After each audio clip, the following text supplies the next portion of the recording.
Tony, so as we dive into the particulars of this game, I think one of the Mm-hmm. central tension points of this game is from both sides, Mm-hmm. on offense, because the offenses figure to have such a great advantage over the defenses. Do you think there's a meaningful difference in terms of how Lincoln Riley and Chip Kelly are going to play this game on offense? And more particularly, do you think that one of them is going to try to emphasize ball control and keeping the other offense off the field?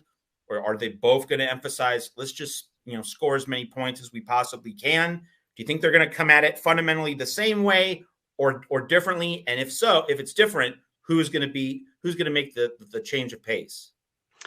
I think it is going to be different out of necessity. For USC, if it, not having Travis Dye in the backfield makes a difference. Again, they don't have a particularly deep, they haven't had to have a particularly deep running back room. Travis Dye wasn't going to be 1,000-yard rusher, but he was a very capable, very competent ground game. You throw in, Caleb Williams and a high-powered offense, which moves downfield with relative ease. And they had what I would call complementary parts of the offense, right? That you used either one situationally. All right. Now without Dye, you're going to see SC air it out even more. You just are. I know, Jordan Addison is expected back. That's a huge difference. SC's got so much talent at receiver that's just a significant difference. And it allows them to open it up more. With UCLA, I'm not going to call it ground control. I'm not going to call it, burning the clock, because this isn't the Big Ten. This isn't Iowa's offense, where you're just hoping for the clock to run out at some point so you can leave. When you've got Zach Charbonnet, and, we've all seen Charbonnet plenty, and the guy does not fall down backwards. He does not get tackled going backwards. He is forward moving, move the chains. He's going to get those yards. He's hit 1,100 yards already on the season, reminding everyone that he's missed 2 games. So he's done that in 8 games.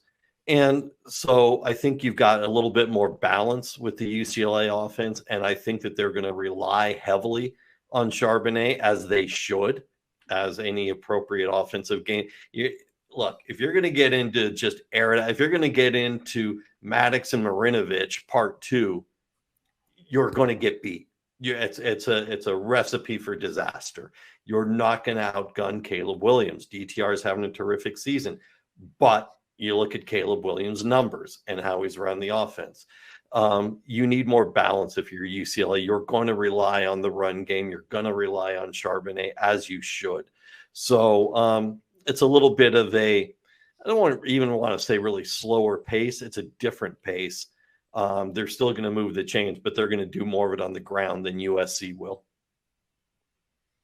And let me follow up on this from the side of the USC offense. Do you think that, in the first quarter, do you think that Lincoln Riley is going to try to just take the top off and go deep and just immediately try to land haymakers, or do you think that one thing we've seen USC do in first quarters is a lot of short passes, get Caleb Williams into a rhythm, you get all different receivers touching the ball so that they get a feel for the game, and with shorter routes, you set up bigger plays and more ambitious routes later in the game. How do you think Lincoln Riley is going to look at this game?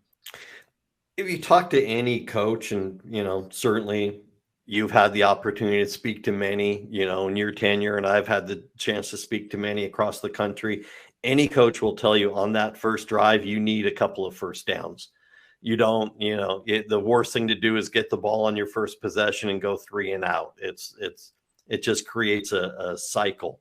You need a couple of first downs. I expect him to have some short passes, even use, running backs out of the backfield, little wheel routes to move the chains a couple of times. And I say a couple of times because once he's done that, then I expect him to start throwing the haymakers. Once he's got a couple of first downs, depending upon the field position that USC is starting with in their first possession, you move the chains a couple of times, and then I expect him to start going downfield and daring UCLA to try and stop them. You do it until you do it until they've proven they can defend it. And that doesn't mean, Williams misses one or two and so you dial it back. No, you let him go until UCLA has proven that their defensive backs can stop it, consistently, because UCLA hasn't proven that with many top-end quarterbacks this year. They haven't faced a lot of top-end quarterbacks, but Bo Nix certainly had a good game against them. And so I think you kind of use that as a model. Oregon doesn't rely on its running game that much because Bo Nix is having the best season of his career. You let Bo Nix go. You kind of use that as your model going forward. All right, let's talk about the tactics from Chip Kelly's side. Now, as well as I do, and everyone watching here on the Voice of College Football, that when USC lost its one game of the season to Utah, the guy it didn't have an answer for was Dalton Kincaid. 16 targets, 16 catches for 749 million yards. Unofficial statistics.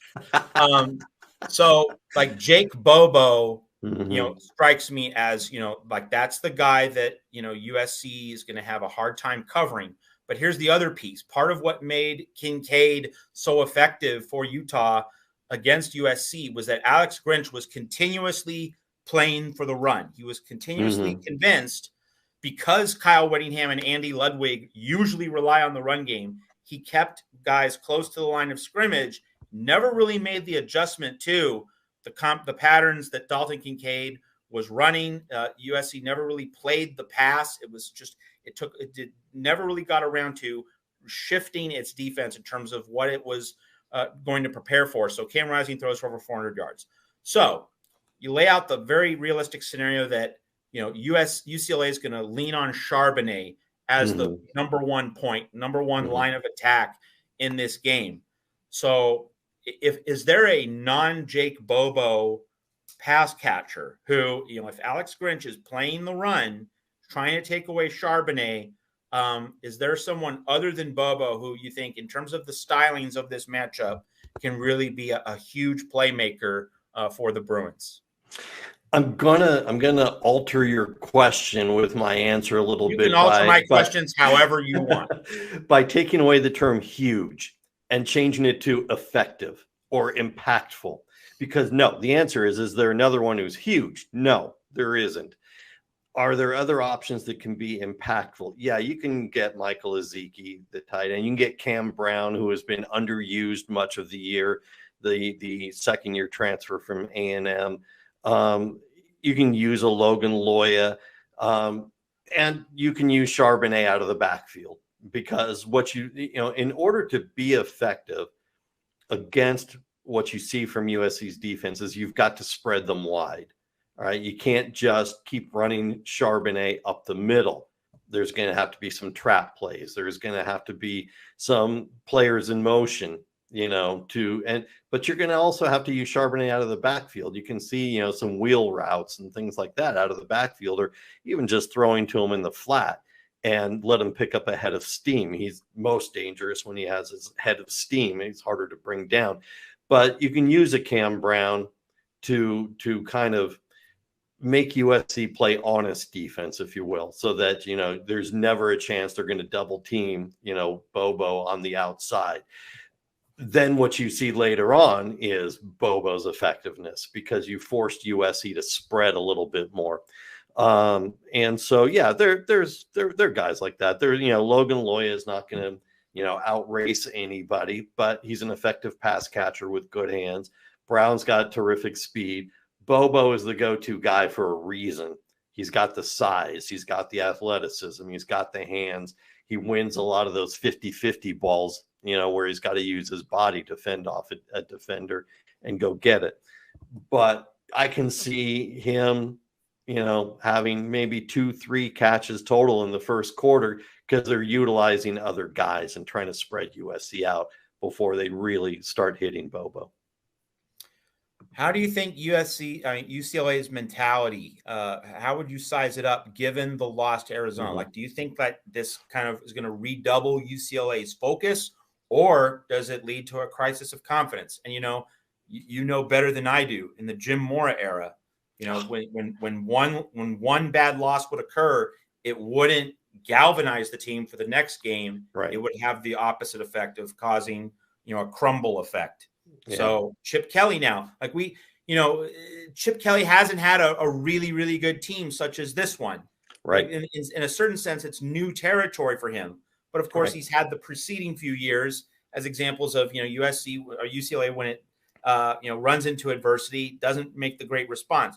Do you think that this team, though, do you think this team is built different and it's going to use that loss last week as a time to marshal its forces and really put together its best performance of the season?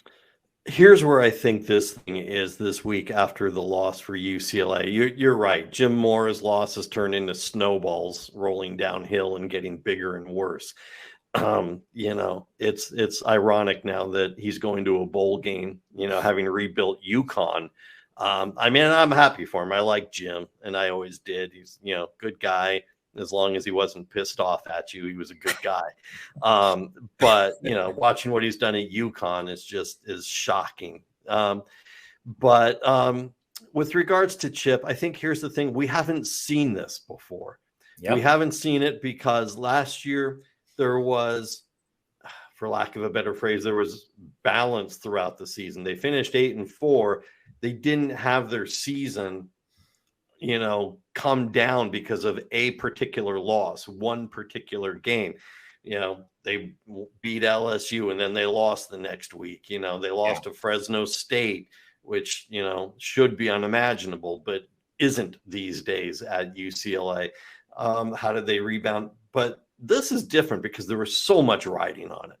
You know, I mean, really a shot at the college football playoff conversation. I'm not sure they would have gotten in, you know, even if they had run the table, but they would have been in the conversation at least.